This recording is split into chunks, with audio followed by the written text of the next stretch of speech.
This video is sponsored by OneFootball. OneFootball's app makes it easy to keep up to date with transfer news, scores and stats all in the one place. To download the OneFootball app, click the link in the description. The app is free.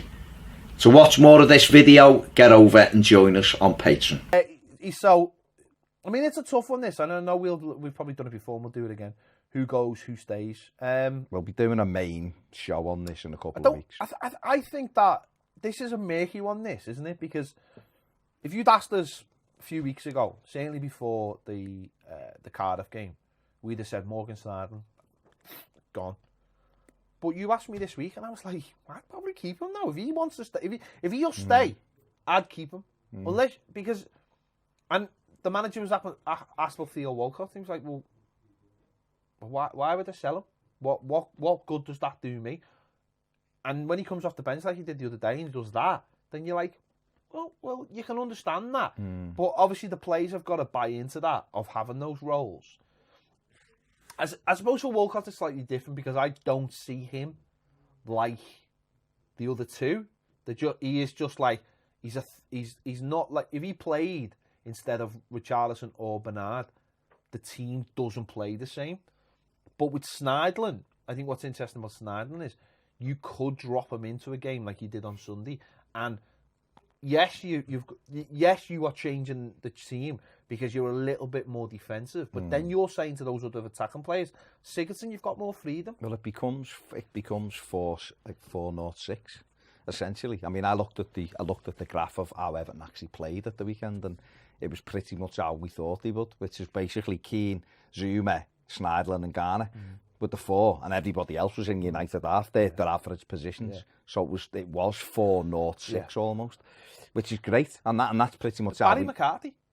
Well, it was. Well, that's pretty much how we'd said it in the starting 11. That's why we were saying Sneijderlin comes in, because that's what it'll create. It'll let us attack their weakness, and that's exactly what it did. Walcott's different, and listen, he took his goal brilliantly on Sunday, and it was everything I asked of him when he was coming on. It was, come on and make a difference in this game. They're stretched, we're winning, stretch them because you've got the pace. And he took his goal fabulously well, and he took his goal like you've seen him many times for Arsenal, getting slid through, calm, back of the net. Right? He hasn't done it enough. It was his fourth goal of the season. For a player like Theo Walcott, he should be in double figures, no problem. He hasn't scored probably since October. Something like his first goal since September, October. In fact, it was his first goal since the Southampton in the League Cup in September. So for him, I don't see him happy just sitting on Everton's bench. I really don't. I think he's 30, or he's about to be 30. He's left Arsenal to do something with Everton, and it hasn't worked out. He's not a guaranteed starter in our team. Would you pick him instead of Richarlison? Not a chance. Richarlison's got 13 goals, He's got 14 altogether, hasn't he? He's got 13 league goals. So, and he works hard, and he's a physical player. So Walcott's not getting in there. So he's one who I think, if Everton get an offer for, I know Marco Silva was like, why is he not part? But he's not going to sit there and go, we'll let him go, because he's important for the squad. And probably because he trains really hard every day. He's a great professional, he talks brilliantly. You listen to him, he's really professional the way he conducts himself. So he's probably an absolutely brilliant model pro for all the younger kids as well.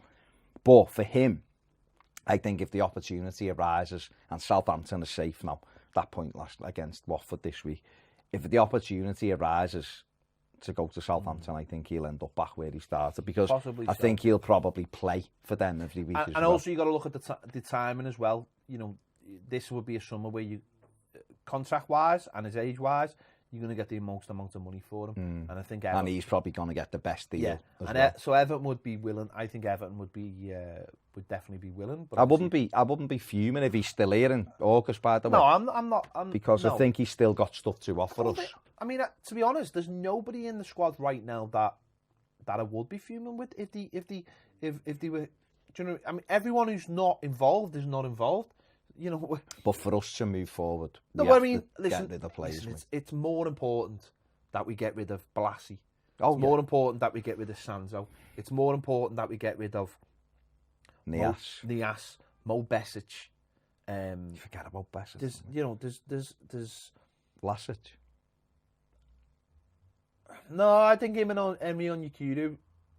I'd like To see them give him a a chance. Do you know what? I think Vlasic is a good footballer, He is and a I good think, footballer. and we were having a conversation before, weren't we, about players and being at clubs at the wrong time, at the wrong place. Gerard Deulofeu being the ultimate one, really. He's not what Everton need right now, but that's not a reason to say, don't be I don't want him to be an Everton footballer. If there's a bid of 25 million for Who's him? going to bid 25 million for him? Probably a few teams in Europe, because he's done well in Europe. Listen, if they've got a replacement for him, it's difficult because there's mixed stuff coming out of him. It looks like he's had a good season, partly a good season, but don't they have a break? And I think since the break, He hasn't come, because one of the journalists said he's just done all right. Yeah.